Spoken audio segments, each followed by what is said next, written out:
Hello दोस्तों, Micromax ने अपने इन नोट 1 और इन 1 बी जो कि दिसंबर में लॉन्च किए थे, उसके बाद अब अपने नए स्मार्टफोन माइक्रोमैक्स इन 1 की लॉन्च डेट रिवील कर दी है, जो कि इसी महीने लॉन्च होगा। तो इस वीडियो में हम उसके लॉन्च डेट की बात करेंगे और साथ में प्राइस और स्पेसिफिकेशन की बात भी करेंगे। तो चलिए वीडियो शुरू करते हैं। मैक्स ने अपने नए स्मार्टफोन को बोला है इंडिया का नया ब्लॉकबस्टर इन 1, जो कि 19 मार्च को लॉन्च होगा। फ्राइडे के दिन दोपहर 12 बजे माइक्रोमैक्स इनपुट डॉट यानी ऑनलाइन लॉन्चिंग होगी स्मार्टफोन की।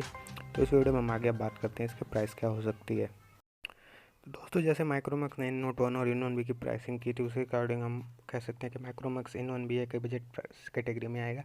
और ये हो सकता है इसमें आपको अच्छे खासे गेमिंग के फीचर मिलें, जैसे कि कूलिंग सिस्टम हो और हाई रिफ्रेश रेट हो। इस स्मार्टफोन की प्राइस अंडर 50 के होने की बहुत ज़्यादा उम्मीद है, तो ये अंडर 50 के ही होगा।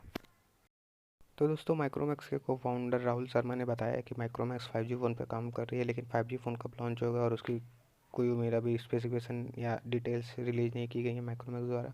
तो जल्दी ही उम्मीद है, और ये मीडिया टेक के डायमंड सिटी प्रोसेसर के साथ हो सकता है। तो जहाँ तक उम्मीद है, ये मीडिया टेक के डायमंड सिटी प्रोसेसर के साथ ही होगा। तो इस वीडियो में बस इतना ही था। आगे हमारे चैनल से सब्सक्राइब कीजिए, वीडियो को लाइक कीजिए, जुड़े रहिए। जैसे ही कोई अपडेट आएगी हम आपको अपडेट करेंगे। तो थैंक यू फॉर वॉचिंग। जय हिंद, जय भारत।